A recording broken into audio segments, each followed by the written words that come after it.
Shalom family. So in today's video, I'm going to talk about heavy bleeding during your menstrual cycle. So this can happen for a couple of different reasons. I'll touch on it pretty briefly, but I'm going to hone in on different herbs that you can use and why, and then also how you can tailor the remedy based on what's actually going on. So the whole process behind finding the herb based on what your situation or whatever scenario you find yourself in. So you can use this process or this method not only for heavy bleeding, but whenever you have an issue as an herbalist, how you can approach the situation. So that's what we'll be talking about, and I hope that it's helpful. All right, so first I want to mention that it's always important to be observant and be mindful of what is normal for you. And so you want to always take a look at yourself while you're washing yourself, maybe putting on lotion, getting yourself dressed. Always be mindful of not only the outside, but also the inside and how you feel. And make a mental note of this. So that way you'll know if something's off, what is normal for you. Because what's normal, your normal might be a little bit different. So it's important to know that so you'll also know when something is abnormal. So what we find with African American people is when we get a disease, it's usually a later onset or we catch it later, and then it's usually more aggressive because of that. And so if we can get ahead of the curve and be more preventative, just always do a check-in with yourself every single day. And it's not in our bodies, the processes we go through, all of it is natural. So it's not anything to be ashamed about. It's totally fine, to touch yourself and see what things feel like so that you'll know when something shifts and you need to make an adjustment. All right, so that's the very first thing. As the saying goes, an ounce of prevention is worth a pound of cure. So we really need to be proactive and really checking in on ourselves. Not only outside, as I said, but also inside, so we'll know and be able to listen to our bodies better.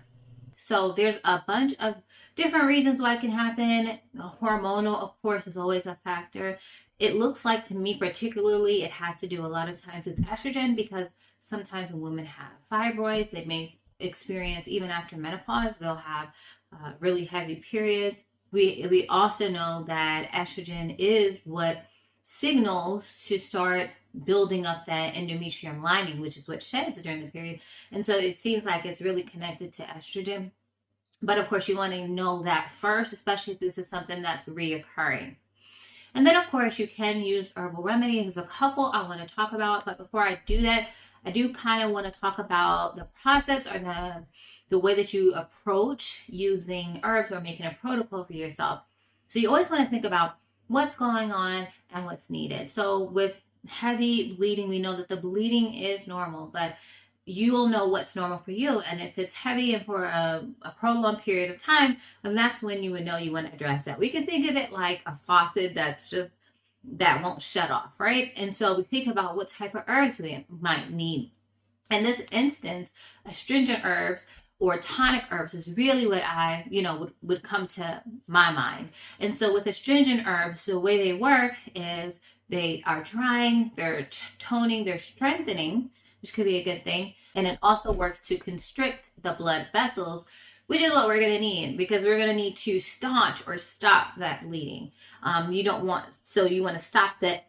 And this works for any excessive leakage that you may have. So if a person has diarrhea, for instance, if a person has varicose veins, that's when you would really pull from a lot of these more astringent herbs. And so in this instance, some of the herbs that might come to mind are yarrow, which yarrow is known for helping excess bleeding. It works to stimulate the uterus. So if you have an absent period, it can help to bring about your cycle. But then also if you're bleeding too much, it can actually help as well, which it sounds, how does it do both? And so that's why it's important to know how a remedy actually works. And so one of the things about yarrow is it contains tannins. And tannins are what we find in a lot of our astringent herbs. And they are the constituent that gives that astringency. And so yarrow happens to have a high amount of tannins. So yarrow is definitely one of the plants that we can use in this instance. Another plant that you might use would be raspberry leaf. So it is astringent and it is a uterine tonic as well. Usually for things like diarrhea, like I talked about, just excess fluids, blackberry leaf is even more astringent. So that might be a remedy that you would use. And now that I actually think about it, all of our, well, I won't say all, but the ones that are coming to mind of the leaves of some of the berries, so like even strawberries, the leaves are astringent, and also blueberries. The leaves are very astringent. But so if you have a whole bunch of different remedies like that, you have all of these are astringent. How do you know which one you want to use? That's where that affinity comes into mind. So blueberry leaf or bilberry leaf is not really specific for the uterus, and so you might choose instead the yarrow or the raspberry leaf as well. Nettle is another one. So that's pretty much the process of how you would go about, okay, what is the issue? What's the cause, of course? Because if we know the cause and we know that it may be something hormonal, that is another contributing factor that we need to take into consideration. And that might change the remedy as well. So those are a couple of remedies that you can use. That's a process that you will use for any issue that you may have. You kind of go through that whole process and you think about the herbs that are going to be the most relevant for you. So I hope that this video was helpful for you, gave you a little bit of remedies. You probably know about a lot of these because I've talked about them. If you haven't checked out my whole playlist on hormones and the reproductive system, the woman's reproductive system, you can check that out. And I talk about each of these herbs. I actually have a video on yarrow, a video on just raspberry leaf as well, and my other playlist on my herbal monograph. So you can check that out. If you need in-depth studies, I actually have a workbook and a course, Mastering the Womb. And I talk about all of the different things from menstruation to menopause. So any of the issues that you have, if you have women in your household in different age ranges, it's definitely something that you will want to pick up or something that you want to maybe invest in. So I'll have all of that information down below as well as the herbs for you. So let me know if this video was helpful for you. If you want me to talk about something else, let me know, and I'll try to get to the request as I can.